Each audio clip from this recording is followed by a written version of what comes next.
Hi everyone, it's Miss Kate again. And Miss Hazel. Today we're doing something, of course, really fun because we just like doing fun things.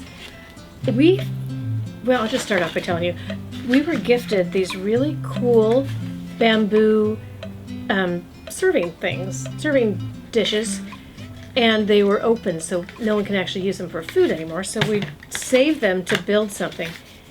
And I was looking through all these different things. We have these soft ones that are easy to cut. We have these ones that are harder, these ones. And then we also had someone gave us these giant wooden beads. I don't even know where they came from. But we had this whole collection of fun stuff. So we thought, what can we do with those? I decided I would make a turtle. I'm going to show you how I did this. But really, you could make anything that you want to make. Find stuff, and you can create whatever you want. So I started off with this piece. It's hard, it's made of bamboo, and I thought it looked like a shell. So the first thing I did was I glued my shell down. So I'm using some tacky glue because it dries pretty quickly. And then a stick. And I just put it on the bottom. I'm using a cardboard circle because, again, we had these. Miss Hazel, Miss Kate. I know, but you know what? You need this to stick. I want to make sure it sticks. And on this one, it doesn't come down, so you have to sort of figure out where it touches. So now I know these sides touch, so I'm going to put those, make sure those are really in the glue. Because it's the way it's made, it doesn't really stick. So this is going to take a while to dry, but in the meantime, I'm going to think about the legs. So when I looked at these little boats, which we tried to use to make boats, remember that, Miss Hazel? And they fell apart because they got wet. But they're really good for this, what we're about to do. So I thought they looked like they could be the legs, and they're easy to cut. So again, if you're just looking at things that you have around the house or you find outside, imagine what they might become if you use them. In this case, they're going to be a turtle. So again, I'm going to take some glue. I'm going to decide how I want it to look. I want the bigger side to be up at the top of the body. So I'm going to just sort of trim it like this, put a little glue in, and attach it to his body, and he'll sort of hang on. I got to figure out where it's going to go, though. Yeah, I don't know if it's going to stay there. I'm going to try it. I might add a little bit more glue right up here. The good thing about tacky glue is it dries clear. Yeah, so all this extra glue, if you look on the other one, you'll see lots of extra glue. I just painted right over it. Wasn't that smart? Okay, so now I'm going to add these legs here. I'm going to do the same on the other side, and I'll glue those on. Now, then I thought, head. This giant bead can be the head. Now, I put it where the hole was here, and I rethought that. I don't think I like that very much. So I'm going to put it so the hole is on the side, because maybe I could paint on some eyes or something there, which I can't really do on this one. So again, now here's the hard part. Because this is round and this is round, I'm going to put plenty of glue on. I'm really using a lot of glue on this guy because I want him to stick. So this is what I did. It was a trick I figured out.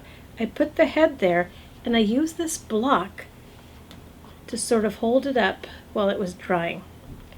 So if you can see that, I didn't glue these legs down though. It's just holding up the head until it dries. I did it on here, and then I pulled the block away when it was all done drying, so that the head didn't slide down and fall off the poor turtle's body. And then I have to let this dry. Now, when I tell you that tacky glue dries quickly, it doesn't dry all that quickly. It took, especially because I used a lot of glue.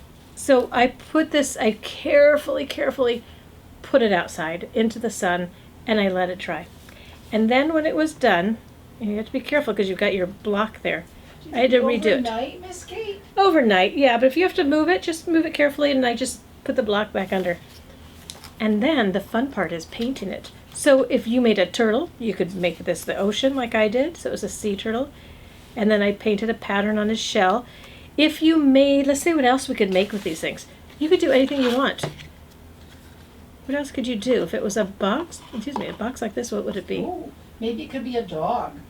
It could be a dog. Do you have beads? Could be like the round legs, maybe? Maybe, yeah, we've got all these little wooden little legs. Let's see what that looks like if we do this. So really anything that you have that you can find. Sometimes if you're outside, you might find some seed pods that would be really good in this. Oh, now it looks like a car. Oh, Okay, so if it were to say it was a car, then you could just glue those together. We like to use a base so that you have something to hang on to. And then you can have that. But you remember, you can play with any of these things and kind of figure it out. These things roll up a little bit. They do also break, so you have to be careful. What else do we have in here? We found these blocks too. I didn't even know where these came from, but we had a whole bunch of them. And we had a whole bunch of these square blocks. Got some paint on that one already. Like I said, we had these. So if you're out in nature, these were not from nature. And actually these weren't from nature, but I think that we can find things like sticks and pods and leaves, and you could make anything that you want. And that is that. That's what we're doing today. So have fun. Oh, also when you paint, I painted these ones because I imagined they were going to be wings. And then we didn't do it. Okay, so make whatever you want, and please take pictures and send them to us. We'd love to know where you found your items to make your animal or bug or person, building, car, whatever you make. Would you send those to us to Instagram? Just hashtag Alameda Arts Fun so we can see what you're up to. Okay? Thanks, everybody. We'll see you soon. Bye. Bye, friends.